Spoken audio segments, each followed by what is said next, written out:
পরবর্তী সময় আপনারা জানেন স্বৈরাচার বিরোধী আন্দোলনে এদেশের ছাত্র সমাজের ভূমিকার কারণেই স্বৈরাচারের পতন ঘটিয়ে সেখানে গণতন্ত্রকে ফিরিয়ে আনার ক্ষেত্রে ছাত্র সমাজের একটি গৌরবোজ্জ্বল ইতিহাস ছিল। আজকে কেন জানি আমরা সেই গৌরবোজ্জ্বল ইতিহাস থেকে আমরা পিছিয়ে পড়েছি। আমাদের সেই গৌরবোজ্জ্বল ইতিহাস কেন যেন আমাদের স্মরণ হয় না। আজকে বাংলাদেশে যে অনিয়ম চলছে, দুর্নীতি চলছে, যে গণতন্ত্রের জন্য আমাদের দামাল ছেলেরা জীবন দিয়েছিল,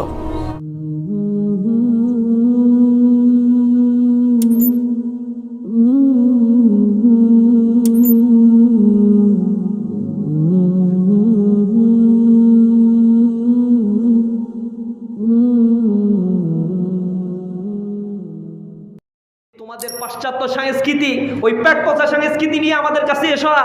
আমাদের এই প্রাচ্যের সংস্কৃতি অনেক বেশি ঋদ্ধ এবং সমৃদ্ধ পুষ্ট।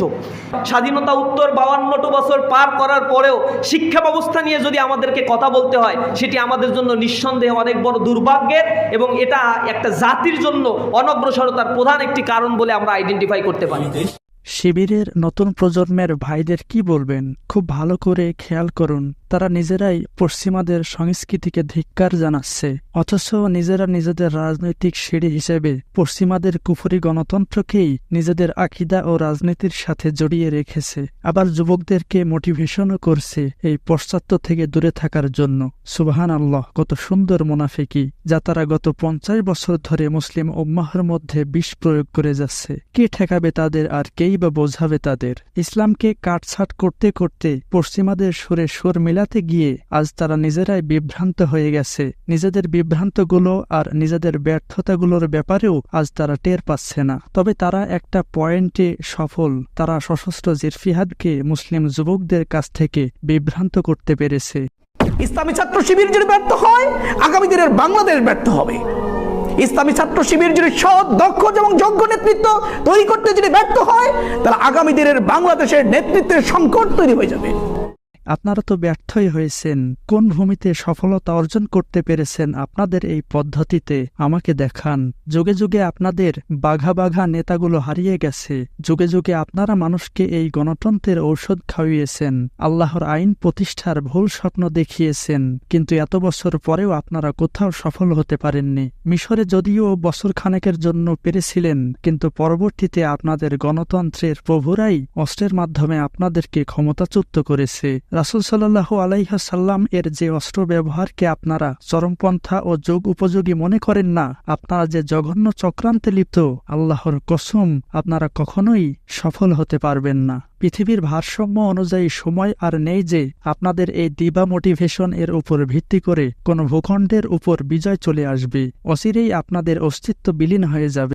একদল নেতৃত্ব তৈরির জন্য ছাত্র শিবিরকে কাজ করতে হবে। এটি ছাত্র শিবিরের সময়, উপযুক্ত সময় হলো এটি। কি হাস্যকর কথা শোনালেন। যুগের পর যুগ ধরে নেতৃত্বই তৈরি করতে পারেননি, বলে দিলাম আগামীতেও পারবেন না। যুবকরা এখন তরবারির ছায়াতলে আসতে শুরু করেছে। তারা বুঝতে পারছে যে গণতান্ত্রিক পন্থা একটি ধোঁকা ছাড়া আর কিছুই না। দেখুন, আপনাদের পূর্বের নেতারাও একই রকম মোটিভেশন করে গেছে জনগণকে, যা আপনারা এখন করছেন। তাদের অস্তিত্ব বিলীন হয়ে গেছে। তারাও যুবক থেকে বৃদ্ধতে পরিণত হয়েছে, কিন্তু বিজয় দেখে যেতে পারেনি। আপনারাও তাদের ব্যতিক্রম হবেন না ইনশাআল্লাহ। পরবর্তী সময় আপনারা জানেন স্বৈরাচার বিরোধী আন্দোলনে এদেশের ছাত্র সমাজের ভূমিকার কারণেই স্বৈরাচারের পতন ঘটিয়ে সেখানে গণতন্ত্রকে ফিরিয়ে আনার ক্ষেত্রে ছাত্র সমাজের একটি গৌরবোজ্জ্বল ইতিহাস ছিল। আজকে কেন জানি আমরা সেই গৌরবোজ্জ্বল ইতিহাস থেকে আমরা পিছিয়ে পড়েছি। আমাদের সেই গৌরবোজ্জ্বল ইতিহাস কেন যেন আমাদের স্মরণ হয় না। আজকে বাংলাদেশে যে অনিয়ম চলছে, দুর্নীতি চলছে, যে গণতন্ত্রের জন্য আমাদের দামাল ছেলেরা জীবন দিয়েছিল, সেই গণতন্ত্র আজকে হারিয়ে গেছে। যে সন্ত্রাসমুক্ত শিক্ষাঙ্গনের জন্য আমাদের প্রিয় ভাইরা জীবন দিয়েছিল, সেই শিক্ষাঙ্গনগুলো আবারও সন্ত্রাসী অভয়ারণ্যে পরিণত হয়েছে। আল্লাহু আকবার, সুবহানাল্লাহ। কত সুন্দরভাবে এই মানুষগুলো অবুঝ যুবকদের মধ্যে গণতন্ত্রের বিষাক্ত চিন্তাধারা ঢুকিয়ে দিচ্ছে ইসলামের নাম করে। আল্লাহ তোমাদের এই জঘন্য চক্রান্তের জন্য যথেষ্ট ইনশাআল্লাহ। অচিরেই তোমাদের ব্যর্থতা ও গোমর আরো ফাঁস হয়ে যাবে। অনেকে বলতে পারেন, তাহলে আপনারা কি ছিঁড়েছেন? সেই সমস্ত ভাইদেরকে বলতে চাই, হে প্রিয় ভাই, একটা সময় আমরাও তাদের দ্বারা মোটিভেশন ছিলাম। তাদের এই চক্রান্ত না বুঝেই তাদের পিছে ছুটে ছুটে সময়গুলোকে নষ্ট করেছি। তাই অনেক পিছিয়ে গেছে নববী মানহাজ বাংলার ভূমি থেকে। শুনে রাখুন হে ভাই, যখন এই বাংলার ভূমির মুসলিমরা ইসলামকে গণতান্ত্রিক করার জন্য উঠে পড়ে লেগেছিল, তখন নববী মানহাজের ভাইয়েরা এই ভূমি পরিত্যাগ করেছিলেন এবং তারা আফগানের ভূমিতে হিজরত করেছিলেন। তারা আল্লাহর ইচ্ছায় পৃথিবীর বড় বড় পরাশক্তিকে নববী মানহাজ দিয়ে সমূলে ধ্বংস করে দিয়েছেন এবং চূড়ান্ত বিজয় তাদেরই হয়েছে। তারা ব্যর্থ হয়নি, তাদেরকে আল্লাহ অসম্মানিত করেননি। আর এই গণতন্ত্রের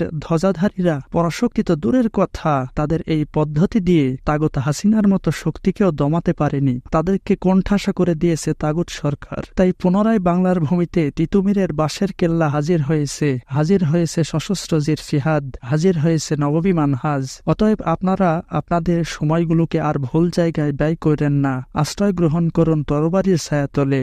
যারা এই নোংরা গণতন্ত্রকে ভালোভাবে জানেন না, তাদের অনুরোধ করছি, ডেসক্রিপশনে লিংক আছে ভিডিওর, পুরো ভিডিও শুনুন এবং সতর্ক হন। আমি আবু ওবাইদা ছিলাম আপনাদের সাথে।